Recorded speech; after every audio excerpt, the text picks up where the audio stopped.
जय श्री कृष्णा, राधे राधे सभी को। कैसे हैं आप सभी लोग। आज है हमारा डे 34 यानी 34वां दिन। तो चलिए हम अपना श्रीमद् भगवत गीता यथास्वरूप को शुरू करते हैं, लेके प्रभु जी का नाम। हरे कृष्णा कृष्णा कृष्णा हरे हरे, हरे राम राम राम हरे हरे। ओम नमो भगवते वासुदेवाय। ओम नमो भगवते वासुदेवाय। तो चलिए शुरू करते हैं जहाँ से हमने इसको पहले पढ़ा था। आज हम उसको आगे से पढ़ना जा रहे हैं। हमारा चल रहा है अध्याय 15। देखते हैं इसमें हमको प्रभु जी ने क्या उपदेश दिया है। इस प्रकार दूसरा स्थूल शरीर धारण करके जीव विशेष प्रकार का कान, आँख, जीभ, नाक तथा स्पर्श इंद्रियां, त्वचा प्राप्त करता है, जो मन के चारों ओर संपूजित है। इस प्रकार वे इंद्रिय विषयों के एक विशिष्ट समुच्चय भोग करता है। दूसरे शब्दों में, यदि जीव अपनी चेतना को कुत्तों तथा बिल्लियों के गुणों जैसा बना देता है, तो उसे अगले जन्म में कुत्ते या बिल्ली का शरीर प्राप्त होता है, जिसका वह भोग करता है। चेतना मूलतः जब जल के समान विमल होती है, लेकिन यदि हम जल में रंग मिला देते हैं तो उसका रंग बदल जाता है। इसी प्रकार चेतना भी शुद्ध है, क्योंकि आत्मा शुद्ध है, लेकिन भौतिक गुण की संगति के अनुसार चेतना बदलती जाती है। वास्तविक चेतना तो कृष्ण भावनामृत है।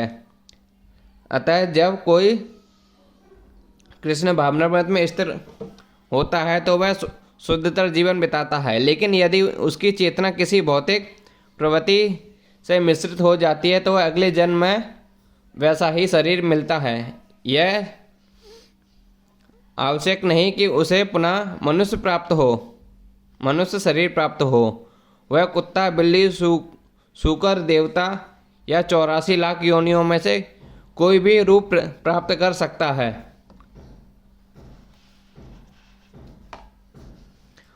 मूर्ख ना तो समझ पाते हैं कि वे जीव किस प्रकार अपना शरीर त्याग करता है, ना ही वह समझ पाते हैं कि प्रकृति के गुणों के अधीन वह किस तरह के शरीर का भोग करता है। लेकिन जिसकी आँखें ज्ञान में प्रशिक्षित होती हैं, वह यह सब देख सकता है। ज्ञान चक्षुष शब्द अत्यंत महत्वपूर्ण है। बिना ज्ञान के कोई ना यह समझ सकता है कि जीव इस शरीर को किस प्रकार त्यागता है, और ना यह कि वह अगले जीवन में कैसा शरीर धारण करने जा रहा है, अथवा यह कि वह विशेष प्रकार के शरीर में क्यों रहा है।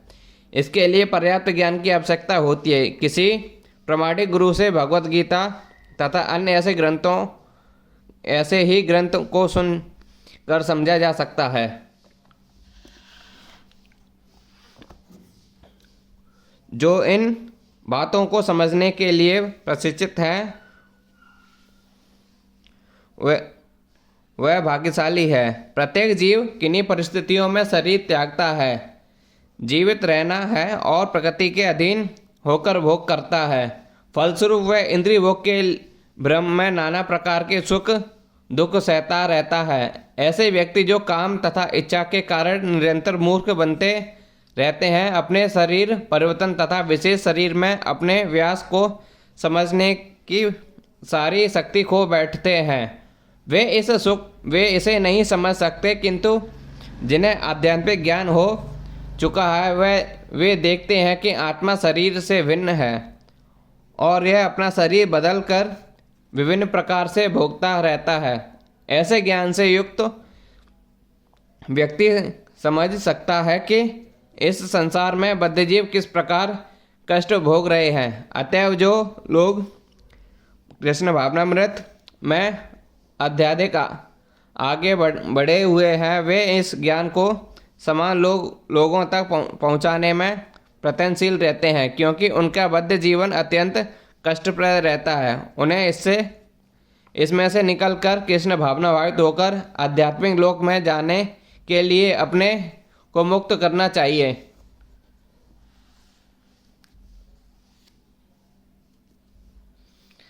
आत्मा साक्षात्कार को प्राप्त प्रत्यनशील योगीजन यह स्पष्ट रूप में देख सकते हैं कि लेकिन जिनके मन विकसित नहीं और वे आत्म साक्षात्कार को प्राप्त नहीं, वे प्रत्यन्य करके भी यह नहीं देख पाते कि क्या हो रहा है। अनेक योगी आत्म साक्षात्कार के पथ पर होते हैं, लेकिन जो आत्म साक्षात्कार को प्राप्त नहीं है वह यह नहीं देख पाता कि जीव के शरीर में कैसे कैसे परिवर्तन हो रहे हैं। इस प्रसंग में योगिन शब्द महत्वपूर्ण है। आजकल ऐसे अनेक तथाकथित योगी हैं और योगियों के तथाकथित संगठन हैं, लेकिन आत्म साक्षात्कार के मामले में वे शून्य हैं। वे केवल कुछ आसनों में व्यक्त रहते हैं और यदि उनका शरीर सुगठित तथा स्वस्थ हो गया है तो वे संतुष्ट हो जाएंगे। उन्हें इसके अतिरिक्त कोई जानकारी नहीं रहती। वे यतन्ते प्रियकृतापनम कहलाते हैं। यद्यपि वे तथाकथित योग पद्धति का प्रयास करते हैं, लेकिन वे स्वरूप प्रसिद्ध नहीं हो पाते। ऐसे व्यक्ति आत्मा के ध्यांतरण को नहीं समझ सकते। केवल वे ही ये बातें को समझ पाते हैं कि जो सचमुच योग पद्धति में रमत है और जिन्हें आत्मा, जगत तथा परमेश्वर की अनुभूति हो चुकी है। दूसरे शब्दों में जो भक्त योगी हैं वे ही समझ सकते हैं कि किस प्रकार से सब कुछ घटित होता है।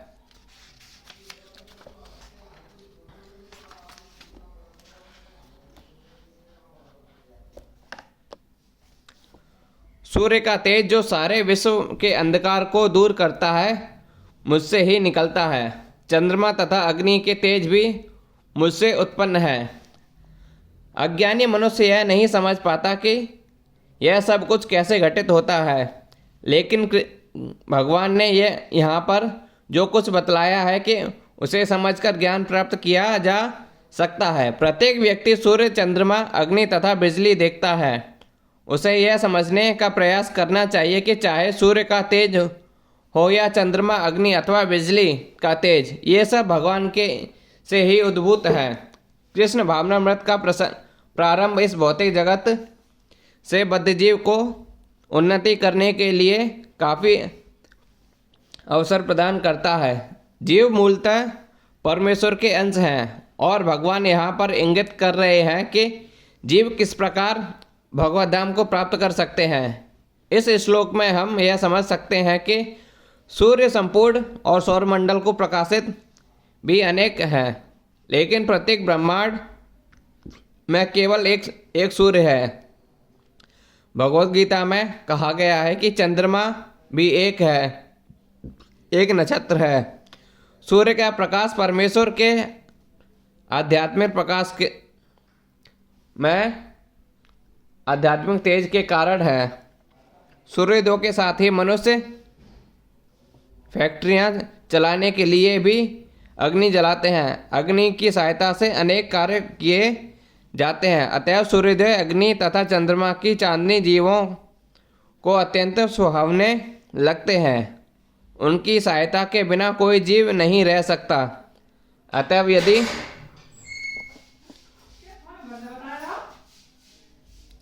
यदि मनुष्य यह जान ले कि सूर्य, चंद्रमा तथा अग्नि का प्रकाश तथा तेज भगवान श्री कृष्ण से उद्भूत हो रहा है तो उसे कृष्ण भावनामृत का सूत्रपात हो जाता है। चंद्रमा के प्रकाश से सारी वनस्पतियां पोषित होती हैं। चंद्रमा का प्रकाश इतना आनंदमय है कि लोग सरलता से समझ सकते हैं कि वे भगवान कृष्ण की कृपा से ही जी रहे हैं। उनकी कृपा के बिना ना तो सूर्य होगा, ना चंद्रमा, ना अग्नि, और सूर्य, चंद्रमा तथा अग्नि के बिना हमारा जीवित रहना असंभव है। बद्ध जीव कृष्ण भावनामृत जगाने वाले ही कतिपय विचार है।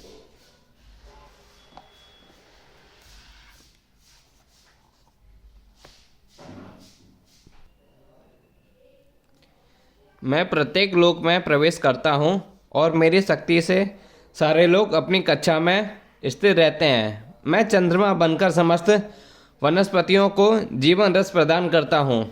ऐसा ज्ञात है कि सारे लोग केवल भगवान की शक्ति से वायु में तैर कर रहे हैं। भगवान प्रत्येक अणु, प्रत्येक लोक तथा प्रत्येक जीव में प्रवेश करते हैं। इसकी विवेचना ब्रह्म संहिता में की गई है। उसमें कहा गया है कि परमेश्वर एक अंश परमात्मा लोकों में, ब्रह्मांड में, जीव में तथा अणु तक में प्रवेश करते हैं। अतएव उनके प्रवेश करने से प्रत्येक वस्तु ठीक से दिखती है। जब आत्मा होता है तो जीवित मनुष्य पानी में तैर सकता है, लेकिन जब जीवित स्फुलिंग इस देह से निकल जाता है और शरीर मृत हो जाता है तो शरीर डूब जाता है। निसंदेह सड़ने के बाद यह शरीर तिनके तथा अन्य वस्तुओं के समान तैरता रहता है, लेकिन मरने के तुरंत बाद शरीर पानी में डूब जाता है। इस प्रकार ये सारे लोग शून्य में तैर रहे हैं और यह सब उनमें भगवान की परम शक्ति के प्रवेश के कारण है। उनकी शक्ति प्रत्येक लोक को उसी तरह थामे रहती है जिस प्रकार धूल मुट्ठी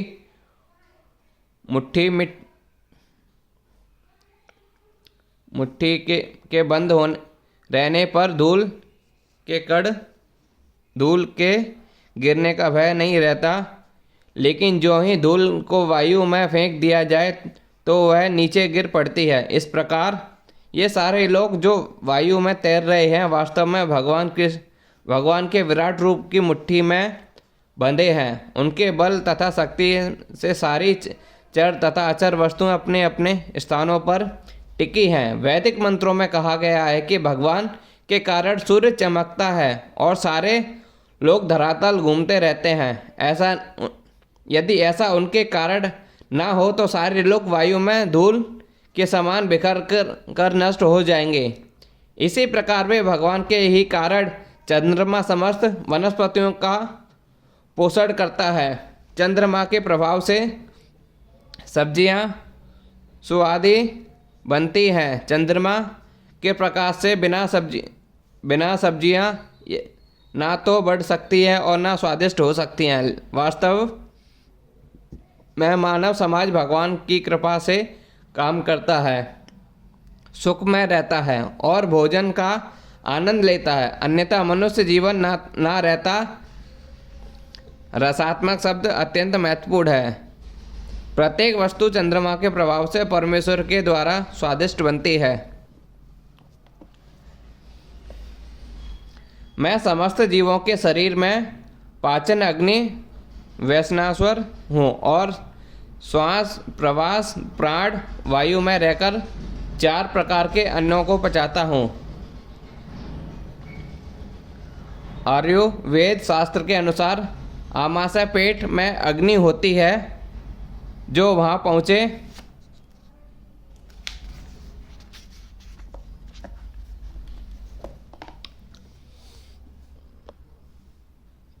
भोजन को पचाते हैं। जब यह अग्नि प्रज्वलित नहीं रहती तो भूख नहीं लगती और जब यह अग्नि ठीक रहती है तो भूख लगती है। कभी कभी जब अग्नि मंद हो जाती है तो उपचार की आवश्यकता होती है। जो भी हो, यह अग्नि भगवान की प्रतिनिधि स्वरूप है। वैदिक मंत्रों से भी बृहदारण्यक उपनिषद में पुष्टि होती है कि परमेश्वर या ब्रह्म अग्नि स्वरूप में आमाशय के भीतर स्थिर हैं और समस्त प्रकार के अन्न को पचाते हैं।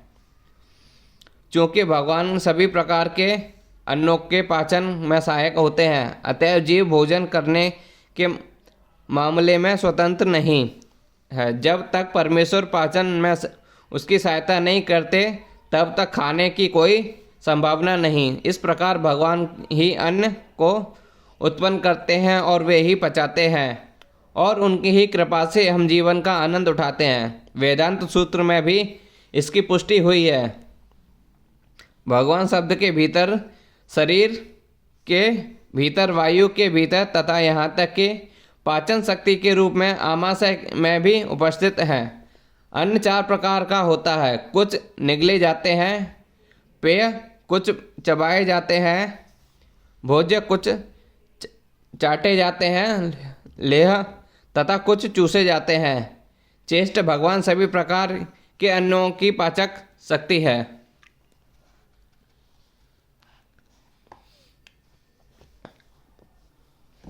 मैं प्रत्येक जीव के हृदय में आसीन हूँ और मुझसे ही स्मृति, ज्ञान तथा विस्मृति होती है। मैं ही वेदों के द्वारा जानने योग्य हूँ। निसंदेह मैं देवांत का संकलन करता तथा समस्त वेदों का जानने वाला हूँ। परमेश्वर परमात्मा स्वरूप मैं प्रत्येक जीव के हृदय में स्थिर है और उन्हीं के कारण सारे कार्य व कर्म प्रेरित होते हैं। जीव अपने विगत जीवन की सारी बातें भूल जाता है, लेकिन उसे परमेश्वर के निर्देशानुसार कार्य करना होता है, जो सारे कर्मों की साक्षी है। अतः वह अपने विगत कर्मों के अनुसार कार्य करना प्रारंभ करता है, जिसके लिए उसके लिए आवश्यक ज्ञान तथा स्मृति उसे प्रदान की जाती है, लेकिन वह विगत जीवन के विषय में भूलता रहता है। इस प्रकार भगवान न केवल सर्वव्यापी हैं, अपितु वे प्रत्येक हृदय में अंतर्यामी भी हैं। वे विभिन्न कर्म फल प्रदान करने वाले, वे न केवल निराकार ब्रह्म तथा अंतर्यामी परमात्मा के रूप में पूजनीय है, अपितु वे वेदों के अवतार के रूप में भी पूजनीय हैं। वेद लोगों को सही दिशा बताते हैं, जिससे वे सचमुच वो समुचित ढंग से अपना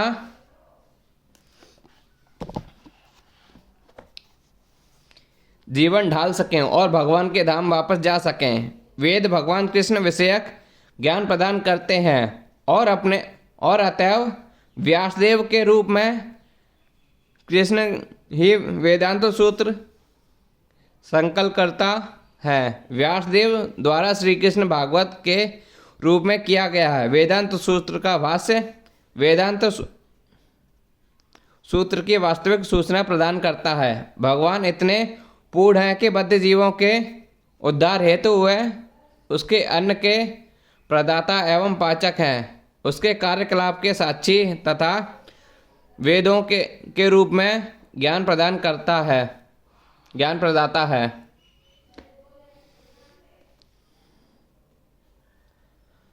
एवं पाचक है। उसके कार्यकलापों के साक्षी तथा वेदों के रूप में ज्ञान प्रदाता है।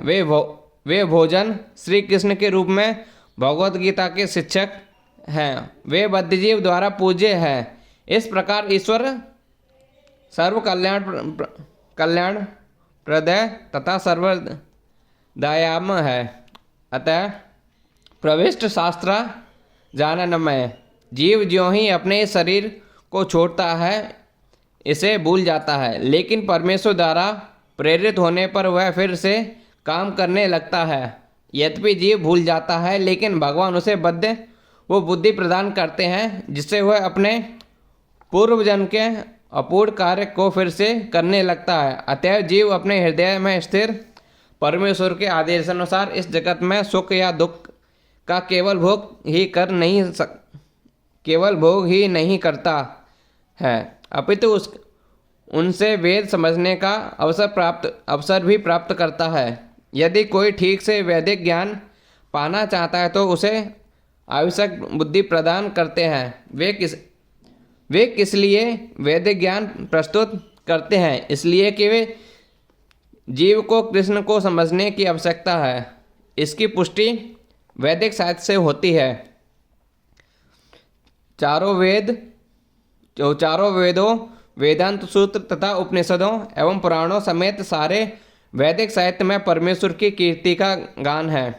उन्हें वैदिक अनुष्ठानों द्वारा, वैदिक दर्शन की व्याख्या द्वारा तथा भगवान की भक्ति में पूजा द्वारा प्राप्त किया जाता है। अतः वेदों का उद्देश्य कृष्ण को समझना है। वेद हमें निर्देश देते हैं, जिससे कृष्ण को जाना जा सकता है और उनकी अनुभूति की जा सकती है। भगवान ही चरम लक्ष्य है। वेदांत सूत्र में इसकी पुष्टि इन शब्दों में हुई है कि तत्व समानतः मनुष्य 3 अवस्थाओं में सिद्धि प्राप्त करता है। वैदिक साहित्य के ज्ञान से भगवान के साथ अपने संबंध को समझा जा सकता है। विभिन्न विधियों को संपन्न करके उन तक पहुंचा जा सकता है और अंत में उस परम लक्ष्य श्री भगवान की प्राप्ति की जा सकती है। इस श्लोक में वेदों के प्रयोजन, वेदों के ज्ञान तथा वेदों के लक्ष्य को स्पष्ट परिभाषित किया गया है। जीव 2 प्रकार के हैं, व्युष्ट तथा अचुष्ट। भौतिक जगत में प्रत्येक जीव व्युष्ट क्षर होता है और आध्यात्मिक जगत के प्रत्येक जीव अच्युत यानी अक्षर कहलाते हैं। जैसा कि पहले बताया जा चुका है, भगवान ने अपने व्यासदेव अवतार में ब्रह्म सूत्र का संकलन किया। भगवान ने यहाँ पर वेदांत सूत्र की विषय वस्तु का सार संक्षेप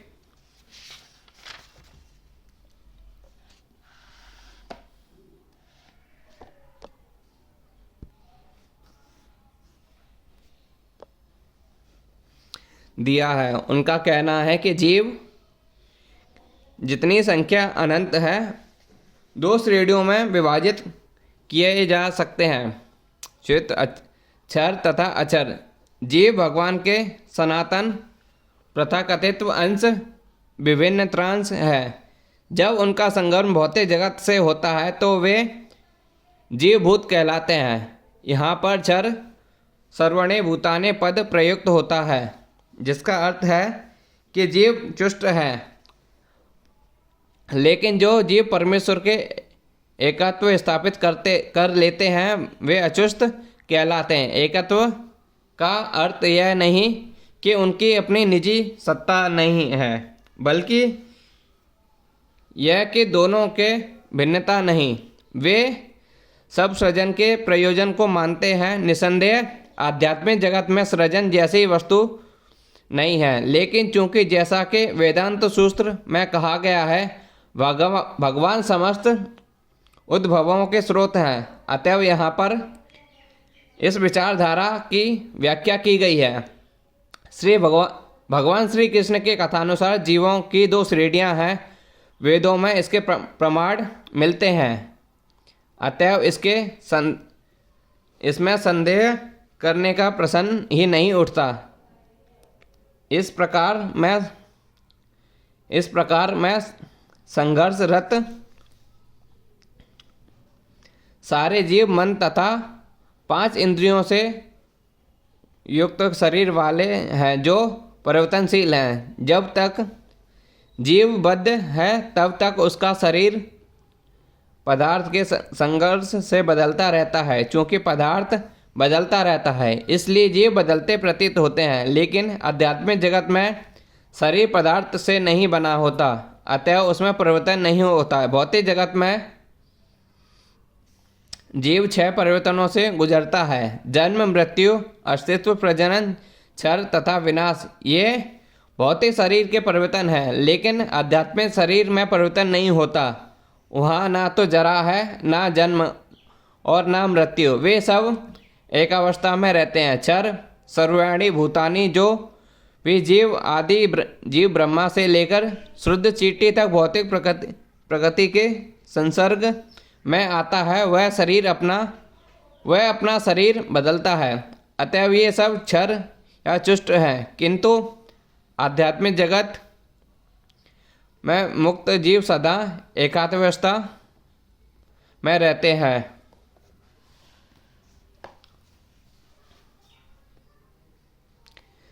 इन दोनों के अतिरिक्त एक परम पुरुष परमात्मा है जो साक्षात्कार अविनाशी भगवान है और जो तीनों लोकों में प्रवेश करके उनका पालन कर रहा है। इस श्लोक का भाव कठोपनिषद में तथा श्वेतासुर उपनिषद में अत्यंत सुंदर ढंग से व्यक्त किया हुआ है। वहाँ पर यह कहा गया है कि असंख्य जीवों के नियंता, जिनमें से कुछ बद्ध हैं और कुछ मुक्त हैं, एक परम पुरुष हैं जो परमात्मा है। उपनिषद का श्लोक इस प्रकार के नित्यो नित्याना चेतना, इस चेतनामा सारांश यह है कि बद्ध तथा मुक्त दोनों प्रकार के जीवों से एक परम पुरुष भगवान होता है, जो उन सबका पालन करता है और उन्हें उनके कर्मों के अनुसार भोग की सुविधा प्रदान करता है। भगवान परमात्मा रूप में सबके हृदय में स्थिर हैं। जो बुद्धिमानी व्यक्ति उन्हें समझ सकता है वह पूर्ण शांति लाभ कर सकता है, अन्य कोई नहीं। चूँकि मैं क्षर तथा अक्षर दोनों से परे हूँ और चूँकि मैं सर्वश्रेष्ठ हूँ, अतएव मैं इस जगत में तथा वेदों में समस्त पुरुष के रूप में विख्यात हूँ।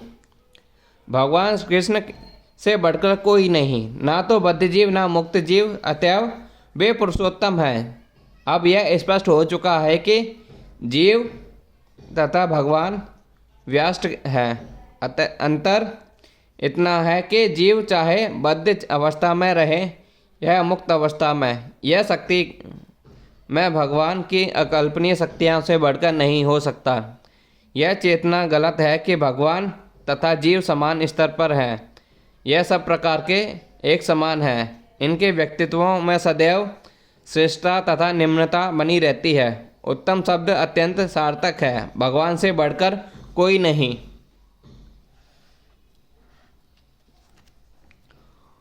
लोके शब्द पौरुष आगमन स्मृति शास्त्र में के लिए आया है, जैसा कि निरुक्ति कोश में पुष्टि की गई है। लोकते वेदांत ने नेम वेदों का प्रयोजन स्मृति शास्त्रों में विवेचित है। भगवान के अंतर्यामी परमात्मा स्वरूप का भी वेदों में वर्णन हुआ है। निम्नलिखित श्लोक वेदों में छंदोग्य उपनिषद आया है। तावदेश शरीर से निकलकर परम आत्मा का प्रवेश निराकार ब्रह्म ज्योति में होता है, तब वे अपने इस आध्यात्मिक पुरुष वो स्वरूप में बने रहते हैं। यह परम आत्मा ही परम पुरुष कहलाता है। इसका अर्थ यह हुआ कि परम पुरुष अपना आध्यात्मिक तेज प्रकट करते तथा प्रकाशित करते रहते हैं, और यही चरम प्रकाश है। उस परम पुरुष का एक स्वरूप है अंतर्यामी परमात्मा। भगवान सत्यवर्ती तथा परामर्श के पुत्र रूप में अवतार ग्रहण कर व्यासदेव के रूप में वैदिक ज्ञान की व्याख्या करते हैं।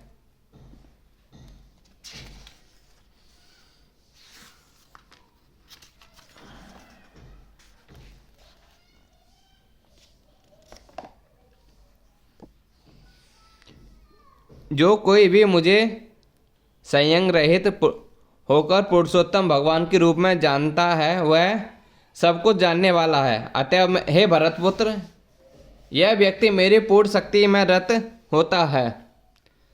जीव तथा भगवान के स्वाभाविक स्थिति के विषय में अनेक दार्शनिक उहापोह करते हैं। इस श्लोक में भगवान स्पष्ट बताते हैं कि जो भगवान कृष्ण को परम पुरुष के रूप में जानता है, वह सारी वस्तुओं का ज्ञाता है।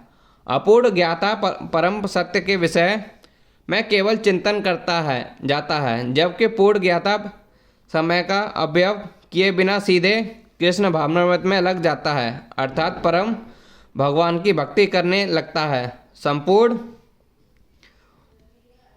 भगवत गीता में पग पग पर इस तथ्य पर बल दिया गया है। फिर भी भगवत गीता के ऐसे अनेक कट्टर भाष्यकार हैं जो परमेश्वर तथा जीव को एक ही मानते हैं।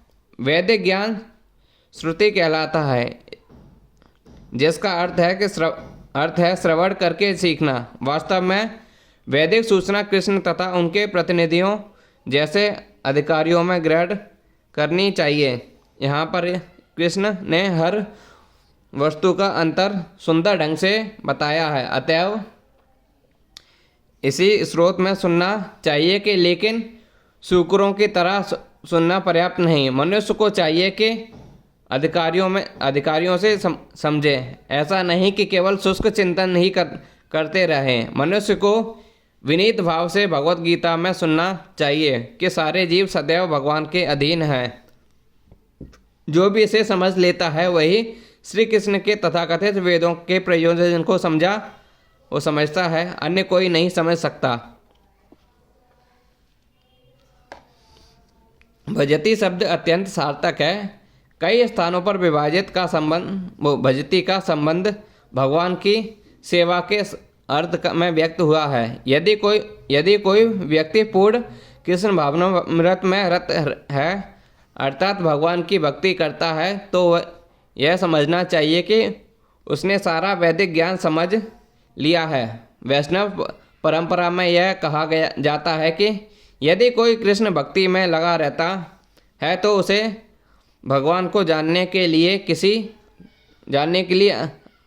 किसी अन्य आध्यात्मिक विधि की आवश्यकता नहीं रहती। भगवान की भक्ति करने के कारण वह पहले से लक्ष्य तक पहुंचा रहता है। वह ज्ञान की समस्त प्रारंभिक विधियों को पार कर चुका होता है। लेकिन यदि कोई लाखों जन्मों तक चिंतन करने पर भी लक्ष्य नहीं पहुंच पाता कि श्री कृष्ण ही भगवान है और उनकी ही शरण ग्रहण करनी चाहिए, तो वह अनेक जन्मों का चिंतन व्यर्थ जाता है। हे अनग, यह वैदिक शास्त्र वो शास्त्रों को सर्वाधिक गुप्त अंश है जिसे मैंने अब प्रकट किया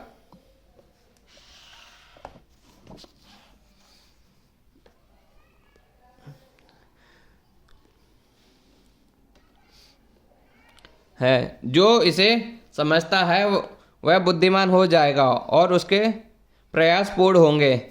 भगवान ने यह स्पष्ट किया है कि सारे शास्त्रों का सार यह है और भगवान ने इसे जिस रूप में कहा है उसे उसी रूप में समझना चाहिए। इस तरह मनुष्य बुद्धिमान तथा दिव्य ज्ञान में पूर्ण हो जाएगा। दूसरे शब्दों में भगवान के इस दर्शन को समझने तथा उनकी दिव्य सेवा में प्रवृत्त होने से प्रत्येक व्यक्ति प्रकृति के गुणों के समस्त कलमश से मुक्त हो सकता है।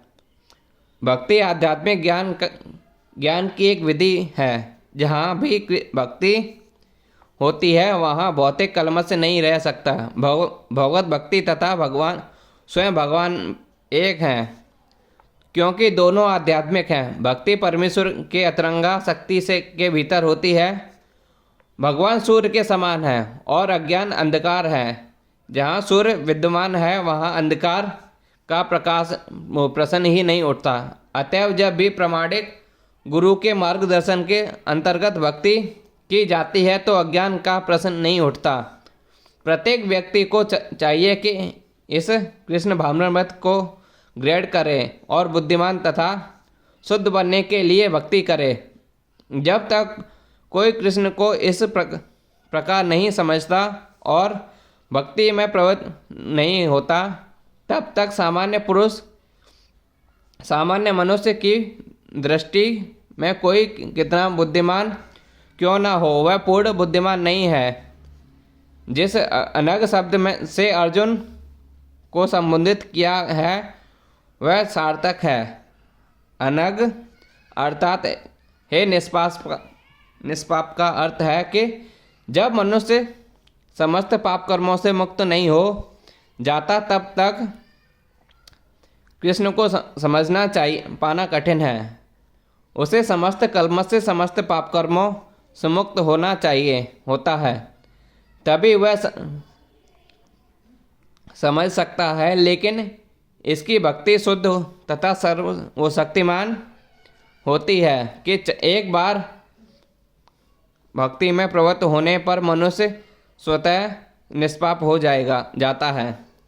शुद्ध भक्तों की संगति में रहकर पूर्ण कृष्ण भावनामृत में भक्ति करते हुए कुछ बातों को बिल्कुल ही दूर कर देना चाहिए। सबसे महत्वपूर्ण बात जिस पर विजय पानी है वह हृदय में दुर्बलता, पहला पतन प्रकृति पर प्रभुत्व जताने की इच्छा के कारण होता है। इस तरह मनुष्य भगवान के दिव्य प्रेम भक्ति को त्याग देता है। दूसरे हृदय की दुर्बलता है कि जब कोई आध्यात्मिक प्रभुत्व जताने की इच्छा करता है तो वह भौतिक पदार्थ स्वामित्व के प्रति आसक्त हो जाता है। इस प्रकार की सारी समस्याएं इन्हीं हृदय की दुर्बलता के कारण हैं। इस अध्याय के प्रथम 5 श्लोकों में हृदय की इन्हीं दुर्बलताओं में अपने को मुक्त करने की विधि का वर्णन हुआ है और 6 श्लोक से अंतिम श्लोक तक पुरुषोत्तम योग की विवेचना हुई है। इस प्रकार श्रीमद् भगवत गीता के 15वें अध्याय पुरुषोत्तम योग का भक्ति वेदांत तात्पर्य पूर्ण हुआ। तो आज हमारा यहाँ पे अध्याय 15 पूरा होता है। अब हम आगे से पढ़ेंगे, कल से पढ़ेंगे अपना अध्याय 16 देवी तथा आसुरी स्वभाव। जब तक के लिए आप भगवान श्री कृष्ण के नाम जप करते रहिए। हरे कृष्णा कृष्णा कृष्णा हरे हरे, हरे राम राम राम हरे हरे। ओम नमो भगवते वासुदेवाय, ओम नमो भगवते वासुदेवाय। तो चलिए इसको हम अपने कल से पढ़ना प्रारंभ करेंगे। जब तक के लिए आप सभी भगवान के श्री कृष्ण के नाम जप करते रहिए, हरे कृष्णा हरे मंत्र का।